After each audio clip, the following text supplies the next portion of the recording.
तो फिल्म की शुरुआत में बताया जाता है कि दुनिया पर रिसोर्सेज खत्म हो गए हैं। रिसोर्सेज की तलाश के लिए एस्ट्रोनॉट्स और साइंटिस्ट की एक टीम को प्लैनेट नेपच्यून पर भेजने का फैसला किया गया और मूवी में काफी साल का अरसा गुजर जाता है। एक नए एक्सपेरिमेंट पर काम करते हुए एक एस्ट्रोनॉट मेजर रॉय से हम मिलते हैं, जिन्हें अपने स्पेस स्टेशन को ठीक करने में मसला हो रहा था क्योंकि कुछ अजीब एनर्जी वेव्स स्पेस से अर्थ पर आकर टकरा रही थी और इनसे जमीन पर काफी सारे इंसान भी मर रहे थे और मेजर रॉय भी उससे गिरकर तेजी से जमीन की तरफ बढ़ने लगते हैं। ग्रेविटी की वजह से वो अर्थ पर तो आ गए, पर उनके सभी साथी स्पेस में ही कहीं गुम हो गए, मर गए। वो अपनी टीम के एक अकेले इंसान थे जो जिंदा बचकर जमीन पे आए थे, लेकिन जैसे इतने बड़े हादसे के बावजूद बचने वाली जिंदगी रॉय को खुशी नहीं दे रही थी। उनको खुशी या गम जैसे महसूस ही नहीं होता था, इसीलिए उनकी वाइफ ने भी उन्हें छोड़ दिया था। रॉय हमेशा से ऐसा नहीं था, बल्कि उसकी लाइफ में होने वाले बड़े चेंजेस ने उसे ऐसा बना दिया था। बचपन से ही रॉय अपने डैड के साथ सबसे ज्यादा अटैच था। उसके डैड दुनिया के महान एस्ट्रोनॉट थे और आज से कई सालों पहले एक एक्सपेरिमेंट के लिए नेपच्यून गए थे। ये न्यूज प्रोजेक्ट पर गए थे जिसे मूवी के स्टार्ट में दिखाया गया था। नासा का रॉय के डैड की टीम से कांटेक्ट रहता था। रॉय के डैड वहाँ के हालात और अपनी रिसर्च दुनिया तक पहुँचाते थे, पर फिर चंद सालों बाद अचानक उनका कांटेक्ट जमीन से खत्म हो गया और कई सालों की एफर्ट के बाद भी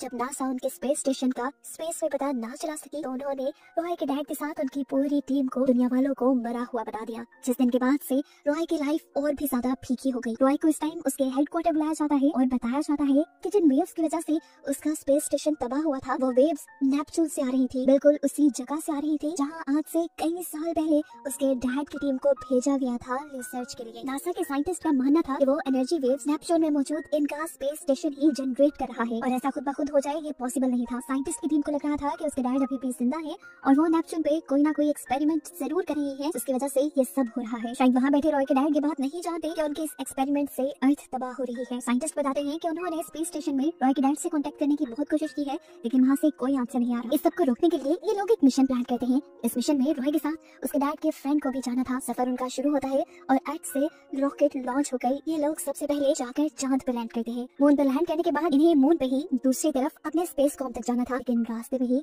इनके ऊपर यहाँ स्पेस पायरेट्स ने यानी डाकुओं ने हमला कर दिया, जिसकी वजह से रॉय के काफी सारे साथी मारे गए और रॉय भी जख्मी हो गया। फाइनली ये लोग मून के स्पेस कॉम तक पहुंच गए, लेकिन वहाँ जाकर देखा कि रॉय के बूढ़े साथी की भी तबीयत अब बहुत ज्यादा खराब हो चुकी थी। वो आगे मार्स तक का सफर कंटिन्यू नहीं कर सकते थे, इसलिए उन्होंने अपने आप को यहीं पे रोका। रॉय को एक सीक्रेट चिप और मैसेज दिया और यहाँ पर उन्होंने बताया कि वो लोग नेपच्यून रॉय के डैड को रोकने नहीं जा रहे, बल्कि एक सीक्रेट मिशन पे जा रहे थे जहाँ उन्हें रॉय के डैड के एक्सपेरिमेंट को वहीं पर तबाह करना था, चाहे रॉय के डैड वहाँ जिंदा हो या ना हो। ये सुनकर रॉय को बहुत ज्यादा दुख हुआ, लेकिन फिर उसने मिशन कंटिन्यू कर लिया। लोगों को अब आगे मार्स पे जाना था। मार्स के रास्ते में इनके करीब एक और स्पेस स्टेशन इन्हें मिलता है। रॉय के कैप्टन वहाँ जाने का फैसला करते हैं क्योंकि वहाँ के स्पेस स्टेशन से ये लोग अपनी सप्लाईज पूरी कर सकते थे। यहाँ जाने पे उन्होंने देखा कि ये स्पेस स्टेशन तो बिल्कुल खाली है, यहाँ इन्हें कोई इंसान नहीं मिला। बस लैब में इन्हें एक खतरनाक मनमानस दिखा। इस बंदर ने इनको देखते ही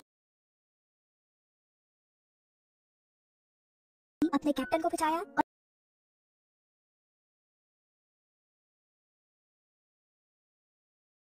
कैप्टन को लेकर अपनी शिप में वापस आ जाता है।